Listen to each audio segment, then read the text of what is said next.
welcome to Ancestral Alchemy podcast.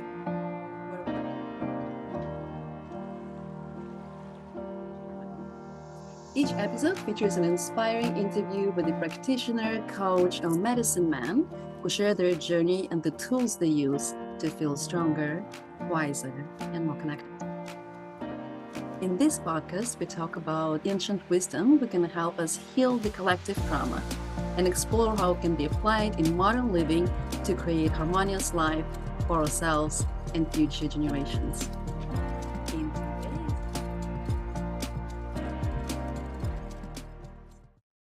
In today's episode, we are talking to Matt Sturm. Hi, Matt. Hi. Welcome. Thanks. Yeah. So today's episode is a discussion about understanding the macro and microcosmos of our inner world.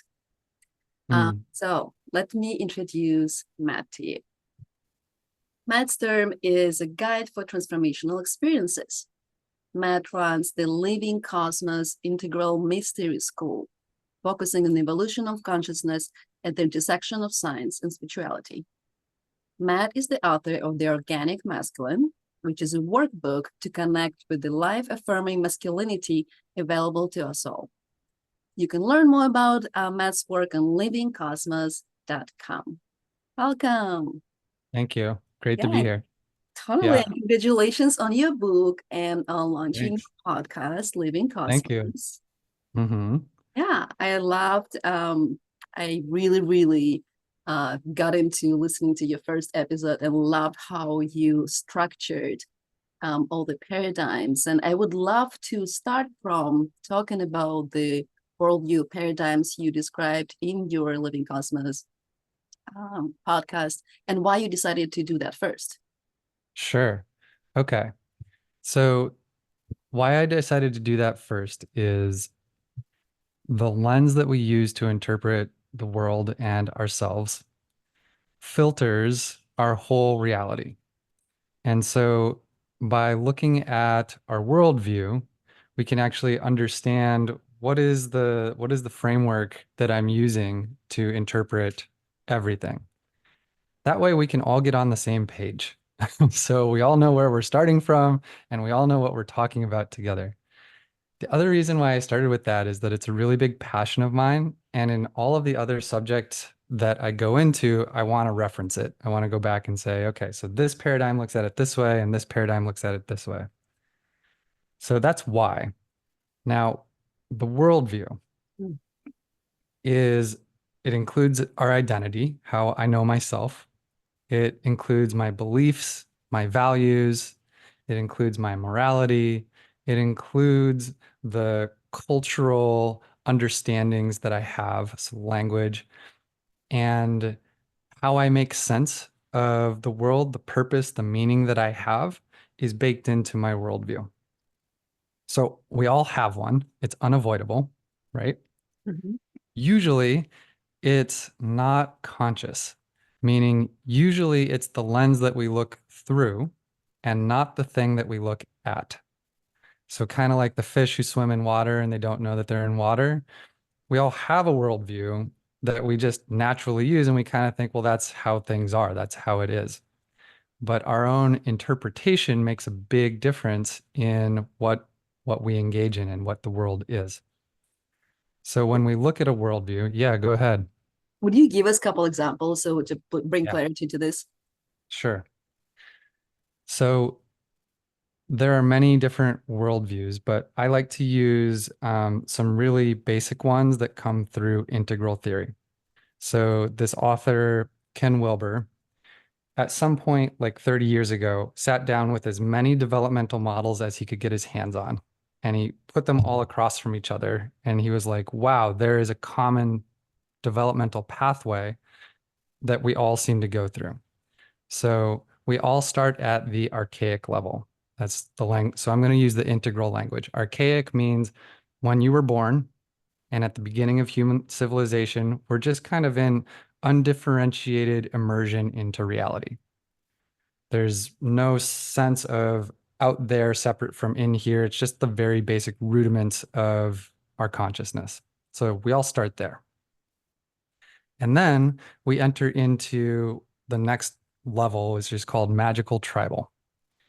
And this is humans 2 to 4 years old, or the very beginnings of Western or like human culture when we were in tribes, small tribal collectives. In this worldview, there is a blurred distinction between inside and outside. And so things appear to be magical. Like the sun is shining right now because I'm happy, or the flower is blooming because I'm in love. Or if I stick a pin in this doll, it's going to physically harm somebody over there. Magic. And the blurred distinction is between what is my internal psychic thought realm and what is the external reality. This also includes kind of like pantheism, magical realism.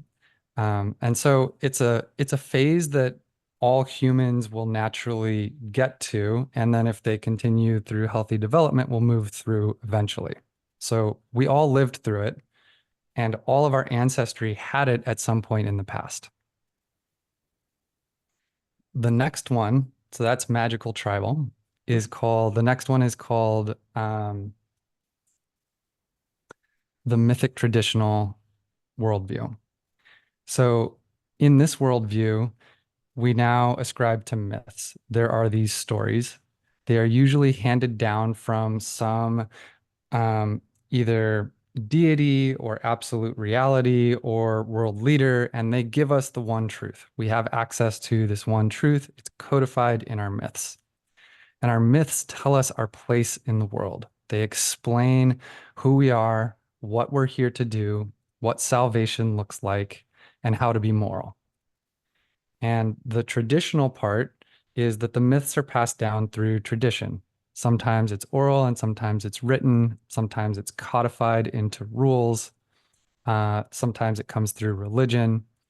And so this is how we kind of receive the operating system for how we engage. The myths and the traditions tell us who we are and what we're here to do. There's so much more that I could say about any of these, but I'll just cover the next couple very briefly. So the Mhm. next developmental step is called the mental modern paradigm. This is the first phase of a fully independent, self-sufficient, egoic self. I think, therefore I am. The rational mind comes to the fore, and I know myself logically, deductively, reasonably, and intuitively. But I'm determining for myself what's real through logical structures mostly. So science, historically, so science and philosophy live largely within this one. Historically, this came online for Western culture in the 1700s with the Age of Reason or the Age of Enlightenment. And this brings about a very strong individualistic orientation. So I go from being fused with the group to no, individual rights, individual liberties, and freedoms.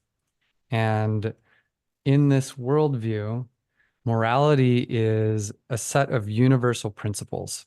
So we hold these rights to be self-evident, that all men are created equal and have opportunity, have rights for liberty, pursuit of happiness. I'm horribly mangling the quote, but that orientation is a universal principle. So instead of having Moses handing down the Ten Commandments saying, these are the rules that we live by, because I have a rational mind, I'm able to think about, oh, all humans should be free. And here's what freedom means. And it applies equally to everybody, regardless of sex or race or class, because we are all rational beings. So that's the next mindset, next worldview. Two more. After that is called the plural postmodern worldview, and that emerged in the 1960s. And the plural refers to I'm now able to see a plurality of viewpoints. So it's not just my own individual perspective that I'm able to take into account, I'm now sensitive to the needs and moralities and culture of other individuals and other groups. And it's all relative. So the way that I view the world is contextually dependent on my culture, the system that I'm within, and my own system, my own lens. You are going to have a different perspective. So your truth is relative to you, and my truth is relative to me, or your group's truth. This comes online because I'm now able to see systems. So in the prior paradigms, I'm just functioning within the system. And then at plural postmodern, I start to see, oh, there's a system here. And the system has emergent properties, it's complex, and it provides context for how I make sense of my world. Plural postmodern. There's so much more I could say, but just briefly. Then the final one that I'll mention is called the integral worldview. So integral theory is focused on the integral worldview largely. And this is the one that sources in wholeness. So the plural postmodern paradigm is famous for deconstruction. We see these systems of oppression, we see these conditioned identities, and because they're socially created, they can be socially uncreated, so to speak. And so we're deconstructing the false layers. But then the question is deconstructing into what? Where do we land at the bottom of that? Well, the next step naturally is not into oblivion or chaos. It's into our authentic self. It's into the wholeness of me as a being in the world. And together with that wholeness, I discover my sacredness, that I am inherently good, inherently worthy. And so this is the type of worldview or thinking that sees all of these other paradigms and is able to find its place within it. Each other paradigm only sees its own lens. I can only see the modern worldview from within the modern paradigm. Everybody else looks crazy or weird or wrong. The integral worldview, the developmental ladder that I've just been talking about, that's how integral sees the world. Everybody has their own lens, and there is an evolutionary progression through these different views that we all use and that we can all traverse.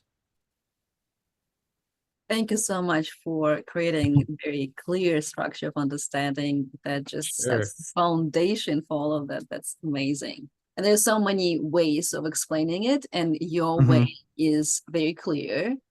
And yeah, thank you for bringing it up. And everybody, please go and listen to the podcast episode 1. It's still public, yeah?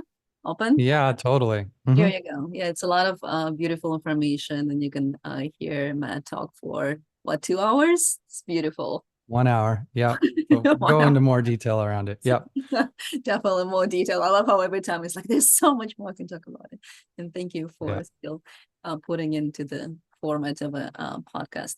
Yes. And I got specifically fascinated about your postmodern and integral description, specifically because it has so much to do with ancestral work and understanding being ever connected, and all of us can relate to each phase, right? As the child growing up, totally. All of the energies we walk through and in a non-linear progression, and working with integrating all parts of self, or in my specific ancestral alchemy world, it's integrating all of our ancestors, therefore integrating all parts of us, and working with the triggers and possibility of getting lost in the wormholes of guilt and shame of what has been done in the past as well. Yeah. Right. So let's look at these through the lenses of the postmodern worldview and then through the lens of the integral worldview. Please. So ancestors. I have ancestry that goes way back. There's cultural groups I'm part of, but then there's my specific ancestors, like my parents, my grandparents. Some of us knew our great-grandparents. And what you were just saying around how we relate to what happened is really, really important, and it's influenced by our worldview. So in the plural postmodern worldview, one of the core traits that comes online is an increased sensitivity. I become sensitive to my own emotional state I become sensitive to the emotions and the states of other beings. That's just part of the natural expansion that happens. So I can start to then feel how these things are. And a lot of what postmodernity has done culturally is look at the harm that capitalism, patriarchy, these big social structures have caused. And then they're trying to deconstruct it. And they're here to save the planet, save the whales. They're pro-feminist, pro-queer, pro-race. They're working for these minority voices that haven't been centered in the past. What you were just saying about getting stuck in the shame or the guilt, that can happen frequently at the plural postmodern paradigm. We get stuck in the drama triangle. And what I mean by the drama triangle is that there are three roles that kind of go together. One person is a victim, one person is a perpetrator, and another person is in the role of a savior. So now that I'm able to see all the harm that gets caused, there are victims. I might be a victim, or I might want to save the victims. And then there are those other people who are the perpetrators. And it's a really useful step to be like, harm has been caused. But then as long as we're stuck in one of those roles, true healing is impossible. Thank you so much for bringing this up. This is Yeah. one of the very surprising and mind-blowing dynamics that family constellation as a modality, systemic family constellation, when you're talking about Right. this Mm-hmm. view, when we look at the everything as a system and realizing the choice in it. Right. Mm-hmm. So that work was founded post World War II, right? When we talk about a lot of perpetrator and victim. And it was started with the assumption that perpetrators, the murderers, the Nazis, and it work started in Germany, specifically by German, Mm-hmm. the perpetrators do not belong. And as they started doing these group constellations, they, as soon as the representative of perpetrator, the murderer, would arise in a family, right? And every other family would have that at that time. Mm-hmm. It's still do. We just call them a different, different causes, right?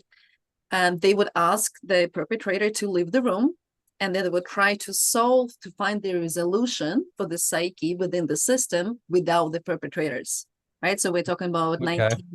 1950s, 60s, 70s, 1980s. Uh-huh. Uh-huh. The society still saw that that was bad, that was wrong. You're the perpetrators, don't do that. And we're doing this work, which came from, and I wanted to ask you about that. You were talking about, I think, therefore I am, right? Therefore, I Mm-hmm. the family constellation, the ancestral healing work came from the Zulu tribes, which with the translation of I am because we are, right? And in Mm-hmm. some way, we are, and that's why I am. Mm-hmm. Um, it's in a very different kind of understanding Very of different. right Yeah. of everything in this way. And here we put, after 20, 30 years of experience, the same person who founded this work and asked the perpetrators to leave the room over the decade and 2 decades of experience said, no, this is not how it works on a cell level. This is not how only when they started bringing the perpetrators in, the whole system relaxed. Yes. Totally. Right. Yeah, obviously. Otherwise, you've just fractured the system. And so you cannot harmonize the system when part of that system is being exiled. Yeah. So in a Yes. very mundane way to bring what it can mean, right? Like what we see around is, for example, when I hear a person say, well, I grew up with a mother who's a narcissist. And there's immediately you can kind of hear, Distance. Yeah. Because yeah, there's a really strong label there. right? Mm-hmm. As There's a soon as we role. label it, it's like, I'm the victim, she's the perpetrator, Mm-hmm. immediately. Yep. Therefore, you're playing the game. Therefore, you're standing in the dynamic You're right stuck here, in it. right now. Right. It's that Mm-hmm. visible. So, yeah, let's talk about the tools. Okay. Great. I love that last time we talked about it and it was off air and you talk about the sensitivity cycle and I would love to hear Yeah, more. sure. Okay. So your tagline is from disharmony to wholeness. Is that right? From Is this it dysfunction to harmony. from dysfunction to harmony? Great. Yep. And as you said that, I was like, oh, sensitivity cycle. Mm. So I'm trained in a modality of somatic psychotherapy called Hakomi, Hakomi. And it was developed in the 80s out of Esalen. And this is one of the tools that the founder kind of came up with. It's called the sensitivity cycle. So, how does it work? It's a framework to understand how to get from dysfunction to harmony. I want you to imagine that there's a dog lying on the floor taking a nap like they usually do. Mm-hmm.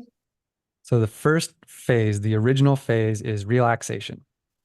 And so the dog is just there sleeping, relaxing, carefree, right? And the dog is an example that we'll use, but then it's also going to apply to us. Mm-hmm. So then something sparks the dog, and the dog gets up. And the dog is like, oh, I'm feeling hungry. So the next step is insight. There is some activation that happens, and the dog gets clear, like, oh, I'm hungry. This is what my current state is right now. So then the dog gets clear, okay, I need to go eat some food. And the dog gets up.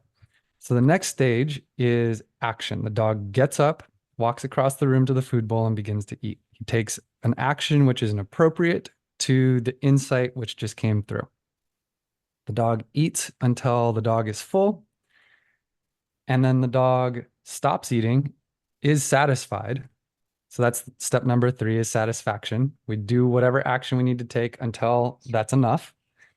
And then once satisfied, the dog goes back down and takes a nap again, right? So it goes in a cycle, goes from relaxation to insight to action to satisfaction, and then back to relaxation. 1, 2, 3, 4. Okay, so that's the cycle. Working this cycle, whatever project or process or thing you care about in your life, you can interpret through this cycle. Where am I? Am I done? Have I not even begun? Am I just chilling on the beach? Cool. That's phase 1, relaxation. Is there something I want to do? Can I get clear about that? Okay, that's phase 1. What actions do I need to take? That's phase 2, or 2, 2, and then 3. And then the fourth is having done whatever project I need to do I bring it to a close successfully? And then after that, I get to rest again. Okay. So that's the cycle. At any phase along the way, we can have a barrier. So I can have an insight barrier, which means from resting, I can't get clear on what it is I'm supposed to do. I might be confused. I might feel numb. I might be too distracted, but I just can't. I'm lost, right? I don't know. That's an insight barrier. And if you're having an insight barrier, it helps just to name it. And then that's like the entry point for therapy. Okay, let's see what's beneath that. If, okay, I'm clear on what I need to do, but I'm not doing what I think I need to do, that's a response barrier. So I'm not taking the appropriate action. It might be that I'm procrastinating, or I'm lazy, or I'm so busy, but I'm doing the wrong things, that it's not effective action. And again, once we bring that into conscious awareness, we can then focus on that. Okay, what's beneath that? What's driving that? Because you can see what you need to do, but it's not happening. The next one is my favorite one. I love working because I have it, and I love working with clients on it. It's called a nourishment barrier. So you take the action, but then you actually don't receive the nourishment from it, and you never get to feel satisfied. So sometimes this can look like I eat way too much food until I'm completely stuffed and I don't get the memo. That's enough. right? It's time to stop now. It's time to, okay, you had enough food, you don't need more. Sometimes I'm starving, like in relationship, I'm starving for you to see me and to recognize me. But then when you do say, oh, hey, Matt, I see you, I can't take it in. I look away. There's a nourishment barrier there where I can't feel the goodness that's coming into my life. Mm. And then the final one is a rest barrier. The rest barrier is, or a completion barrier is actually what it's called. Completion barrier is I have the project, I keep working on it, I keep working on it, I keep working on it. Even when it's done, I'm still working on it and I'm not able to stop. Or I have all of these half-baked projects that never get finished. I never actually bring something to a close. But either way, I'm not able to then be done and go back to rest. And all organisms need to rest, including you, including me. Mm. So many people I bet right now is like, oh, that's me. Oh, I do that Right. too. Yep. Raising the hand. Yep. That's amazing to have this kind of understanding. And also I think it's very healing to just hear. It's like, oh, it's a thing that all of us do. It's Yes, not we do just it. not the only one who is going into this loop, but I don't know how to deal with it. I tried everything and nothing works. Damn. Yeah. So we all have this. We all get stuck for various reasons.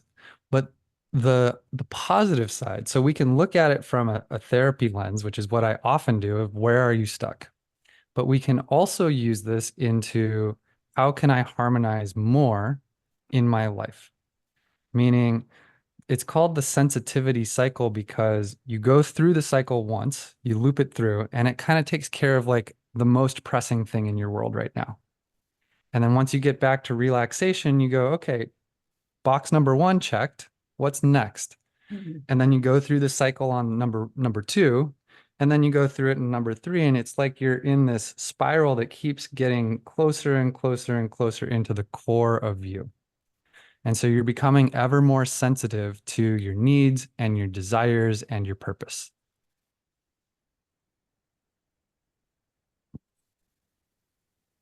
And my almost comes out question, and what happens next? Yeah. Well, for me, when I use this tool, is I get really efficient. I get really honed in on what I'm doing and why. And I Mhm. start clicking these things off, but then I get more intimate with myself because all of my big needs are met, all of the things I'd like to do get met, and then I just come into me, become sensitive with me. So would you give us an example from your life, maybe where you apply that tool? And it's like, okay, you brought awareness to this, you something showed up that Yeah, allows this movement. totally. So like I will often do it after if I have a bunch of client calls, if I'm working for a number of hours straight and I'm kind of sitting in front of a computer and focused, on having a conversation with someone, and then I stop that. Oftentimes I'll just go get a snack and unconsciously eat some food. But sometimes I'll sit down, like I'll just go sit and I'll tune in, right? So I'll go through the cycle. I'll be like, okay, what's most important right now? And sometimes it's food, but sometimes I need rest or I want to do some exercise, like go for a run or do some yoga. I actually don't know unless I give myself the space to tune in. And then I go through that cycle. Okay, I, went for a run, let's say, and then I come back and then if I have more time, I'll sit down again and just be like, okay, now what? What am I actually needing now? And I'll just cruise through it a couple of times when I have free time in my day. And it gets me into this place of like feeling really good, feeling really resourced. Because what I actually need, I'm giving myself instead of just doing my habits. What I'm hearing is that it simplifies and make it faster for you to make a decision about where is my Mhm. yes and where is my no, Mhm. which is an amazing life skill to have, and also a very expensive skill to have in business, right? So something that is a time saver, Because that's what we spend the most time on, is making the decisions. The action seems to be actually. Mm-hmm. Yeah. So it helps with decisions. It helps figuring out what's the right action. But then I also notice where I get stuck, you Mm, know? So it works both ways. Like the decision making is the insight step. And yes, that's helpful. But the whole cycle, once you get it flowing, it just starts doing magical things for your life, basically, or that's what I find. And when I share it with people and they really sit down and try it, it's pretty cool. It's magic. Yeah. okay. Okay. So what if one want to try it? Hmm. What would we do? Okay. So there's two different ways. You can do what I just said I do, which is if you have some free time, sit down, tune in, and take yourself through the cycle from relaxation. So first you actually have to relax Mm-hmm. and then allow the insight to come. Okay, here's what I want to do. Mm-hmm. And then go do it until you're complete and then rest. Okay, so just go through it. The other way you can work this is if, as I was describing the different barriers, if you had one that you were like, oh, insight barrier, that's me, then you can focus in on that particular place where you get stuck. And it's helpful actually to do this with someone else, but you can journal about it. Usually there is some historical reason why we get stuck. And Mm. it could be trauma, it could be a limiting belief, it could be some intense emotion that we're not able to feel. There are all these different ways. And from your perspective, that would maybe be an avenue into the ancestral work as well. Mm. Yeah, and from the systemic point of view, right now we're gonna look at, is it the first time I get stuck here? Is it the pattern for me in my life to do that? Is there somebody in my family who felt the same way? Right. And then we go further. It makes sense to me now. Well, yeah, you identify, but Mhm. using the sensitivity cycle as a tool to either motivate, encourage, and complete the movement and Mhm. go through the cycle, or identify and recognize the cracks in the psyche, right, in the subconscious, Yeah. where you can use as a door to step into working and facing trauma in a safe environment. And that's what we possibly can um, refer to as ancestral work, or shadow work, or inner work, or whatever tool you want to use to go, somatic work to go through that. Hmm. Absolutely. And, I haven't really fleshed out this idea, but we're talking about harmonizing systems, right? Well, a family system also wants to go through something like the sensitivity cycle. Mm, They want to move through issues together and grow and change together, and they need to be able to metabolize the things that come up. And so family systems also have barriers. I don't know if it's the same cycle. Like I said, I haven't really thought deeply about this, but there's some way that it applies also. it's a really interesting thought, and it's not much that I researched or heard about from that specific perspective. But in terms of ancestry as being the system, right, the evolving Mhm. system that goes through the cycle, um, I think one of the most important points that I discovered and in this field is it's important to remember the system doesn't have the moral and cultural judgment. um, and it's the Mhm. harmony means does not mean saying yes to this and saying no to that. It's actually involving all of it and integrating all of it, and as you mentioned, accepting all worldviews through it. And this is it really, and that's why I'm calling it alchemy, because it's not detox. I originally Mhm. was thinking, right, it's kind of like we such a tendency to remove some energies, to cleanse them. And even when we're talking about spiritual practices, right, it's going to cleanse those energies out of you. But there's something, bad that doesn't belong here anymore.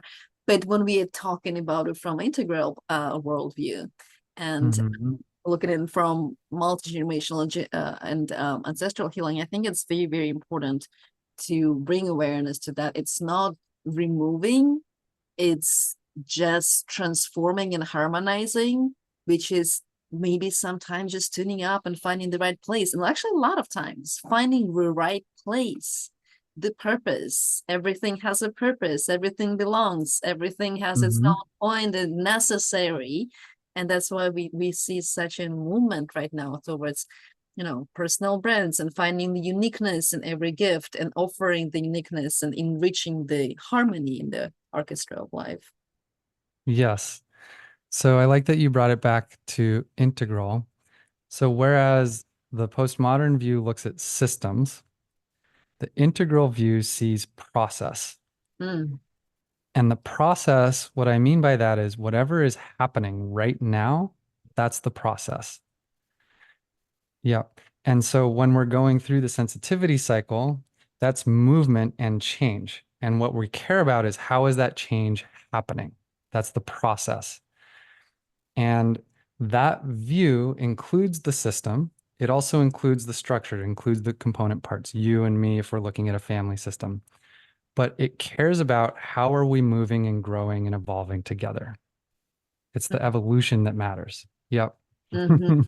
In family constellation, we say that every newborn in the family system is this system's best hope to resolve, to find harmony, Mhm. right? So it's not just Yeah. when it's so important, I feel like, to say, like, it's not just that you are born and you are trying to fix the thing. It's like, I'm just gonna leave it behind. I'm not gonna think about it. I'm just gonna do my own thing. It's you standing in it, in the system. You just can't avoid, like, not vibrating within it, somehow Mhm. correlated, Right. interdependent. So I feel like it is empowering to kind of focus on just individual. And it's so empowering to say, yes, even if you don't like your ancestry right now, the movement towards owning and celebrating and embodying Mhm. it is so empowering. And saying, Yes. yes, maybe my ancestors were slave owners or slaves, but I am right now owning their choice, honoring their destiny, honoring whatever, the part of evolution they played a role in. I'm in honor of all that, now have the freedom to make my own choice, Hmm. do it differently. And that's the Right. power, right? Not just like, oh, I don't want to talk about it because, they were slave owners. So I'm not going to talk about the Nazis in my family. I'm not going to talk about, but those, like, maybe couple guys that, like, did those good things, I'm going to talk about. And everybody else, we're just going to forget. I'm not going to talk about abortions. I'm not going to talk about the killings, the mental health. I'm not going to talk about all of Right. that. I'm just going to talk about, look at my grandfather who received the honorable medal for whatever it is that was done. Right. And Yeah. that actually, like when we exclude or exile, so my therapeutic speak is we create exiles, it requires a lot of energy to hold those other parts at bay because those parts usually are the most wounded or volatile parts of ourselves, and they usually have really strong needs. So, internal parts, but also in our family system, those are the members of our family who had the hardest time. And when we exclude them, it takes our own energy to hold them away because they want to come into wholeness. The system wants to come into harmony. And so we're Absolutely. keeping it from doing that. Yeah. And I think you and I both, and many, many others over there, seeing how that release and how it impacts the body, how it impacts the life on every person when it's finally, it's like, oh my God, I can just release it Yeah. finally. Right. Hmm. Yeah. Totally. And then you already named it. There's an incredible amount of empowerment that comes with that. Mm. Because I'm no longer defined by who I'm not. I'm not defining myself in contrast to what came before. I get to just be me. Yep. That sounds great. Just saying that. Right. It's so Yeah. liberating. Right.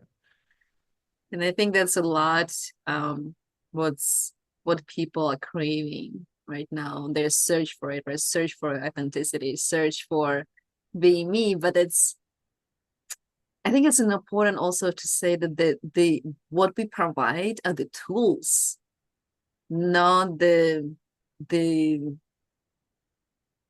how do you say that? Not the healing. I want to emphasize in every interview I take, it's like I said, like, but you're the healer, but it's not the healing that comes from, this is the knowledge and the tools. Tell me what you think about that. Right. I completely agree. So my role when I'm working with someone is to provide the tools and the space. I'm there in compassionate listening. I don't heal anybody, right? You're going to do your healing, and I'm going to support you to do that. And that's how it works because you know what is best for you fundamentally, way better than I could possibly know.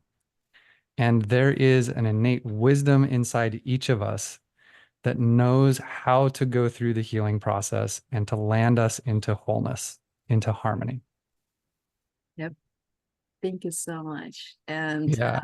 yeah, part of it, I think it's also is divine timing and finding your own teacher at your own time, and not even just finding, but allowing your teacher. Mm-hmm. I know Right. you mentioned in the one of the blogs is like not receiving, right? Like you're doing, and there's the element of receiving, right? So it's the wholeness that we are going towards is being in action, making decision, acting on the decision that was made without hesitation, and receiving the reward for it, right? In whatever way Yes. it comes. Right. Receiving is a profound practice, and it has changed my life when I've really gotten into it. Because ultimately, what we're receiving is the love that I am, that we are. That's what we receive. Yes. Thank you. Thank you for this dance and for this reminder of what we receive is the love of what I am. This is Hmm. the ultimate truth coming from within. And the Hmm. beauty of it and the inspiration to open to it, right? Last time we talked with the breath coach and we talked about the masculine and feminine way of breathing, right? Mm. Now we'll kind of a little bit touch base on the masculine feminine way of practicing and holding the space and doing the, do you want to talk a little bit about that play? Mm. Can you ask me more specifically? What do you want? Within, yeah, within the maybe the cycle or the ways of dealing with some blocks is the practice of action and focus, Mm. Hmm. and the practice of receiving and allowing. Right. Okay, got it. Yeah. And it's an intuitive finesse thing. Sometimes will is what's called for, and sometimes surrender is what's called for. Mm-hmm. And too much will is not a good thing. Like we get stuck. Too much surrender, well, I'm not doing anything anymore.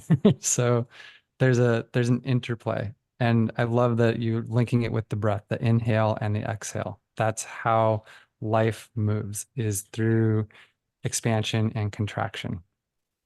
So how does this concept and expression in breath or in your work apply to the healing process, if that's how you call it, Mhm. integration, and how this can be brought into life, and how this balance of this dance of those energies um, can be beneficial for a person to rely on on the journey, on the personal development journey.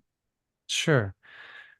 So the first way that I orient around this is in terms of being expanded versus contracted. It's not our job to try to be expanded all the time. And the spiritual path is not, you're not doing a better job or more successful at it if you are in an expanded state more often than contracted. It's more about, am I able to love myself and am I showing up with kindness through the waves of expansion and contraction? And it's like an embrace. So the ocean has tides. Tides flow in, tides flow out. Humans are like that. Our tides flow in, our tides flow out. Am I working with this or am I struggling against it? Thank you. That's Mhm. also kind of brings it back to the cyclical nature. That's Yeah. right. hmm Yeah. And the sensitivity cycle is like a pulse. You start relaxed, you go do something, and then you come back to relaxed. Mm-hmm. And that's an important part too. Relaxing It's a is very important. important part. Yes, Don't forget absolutely. about relaxing. Yeah, thank you so much. We covered a lot. Is there something hmm to cover that you was like, this is important. We need to talk about this right now. No, we talked about all the good stuff. I We mean, did. yeah. Really. I'm really fascinated by what you are bringing in your conversations. And we did not even touch base on the organic masculine and the Oh, book yeah. that hmm you just launched. And I wanted to kind of bring it up to the awareness as well, that that's what you're working on. What is the organic masculine that you're working on, and what is the book? Sure. Share a little bit about that. Okay. Yeah. So the book, it's a workbook on masculinity. It's the first book in a four-part series. So there's a bunch more coming through. The idea is that there are so many ways that men and masculinity is causing harm in the world. We don't have to look far. And it's big issues, right? And beneath all of that, there is a life affirming core of masculinity that each one of us has access to. So, and the way that we get there is actually by coming into the integral worldview. If I'm able to recognize that all parts of me are sacred, right? So, no exiles, and all of life is sacred, I step into the sacred world. That necessarily includes masculinity. I cannot hold masculinity as a perpetrator or a victim or a savior. So, given that there is a sacred core of masculinity, this workbook, the focus is how do we find that? How do each one of us step into that authentic version for ourselves? And so I use integral theory. I also use archetypes, and I talk about the process of initiation. Mhm. Yeah. Mm. Yeah, I know a few words, but so powerful, and I'm so curious to get into more and see more, and how much it actually crosses with everything that's happening right now. This craving of the feminine for the organic divine masculine, right? And hmm that's yeah, the meeting in the sacred union, and we see so much a little bit a little bit journey into the spiritual work more right now, from the systemic to more, but reunion and the dragon marriage and all the hmm spiritual paths that are just meeting there and finally going like, okay, it's time, we'll do the holistic work, the Right. whole unity work. So yeah, if you want to share a few more words, in the I would love to hear just a little bit more. So here's the secret. We're talking about the feminine rising, and it seems to me that collectively the feminine has been rising and doing their work for longer than the masculine, or they're a little bit ahead. But the feminine and the masculine are two sides of the same coin. You cannot have one without the other. They define each other through their polarity. So if the feminine rises, that means it's also going to pull up or surface the masculine. And so for the women out there who have been doing their work and they're like, where are the men?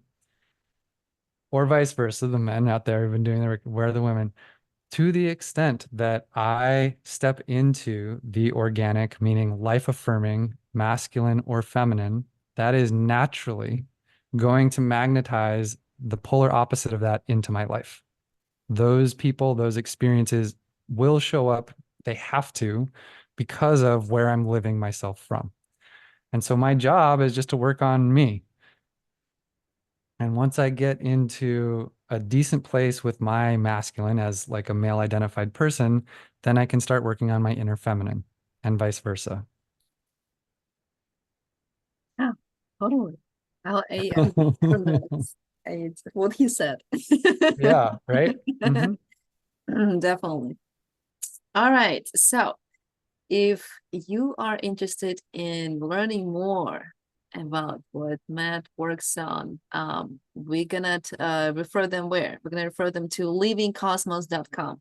Yeah? That's right. hmm That's where you can find and leave in the comments all the information about Matt's podcast. I'm so grateful to you for Thank spending you, time Vika. with me. It was so fun. I crave to ask more questions, and I'm sure it's not the last time I'm going to ask you to participate if you're willing to come back. Thank you so much. Great. Thank you, Vika. Pleasure. See you next time.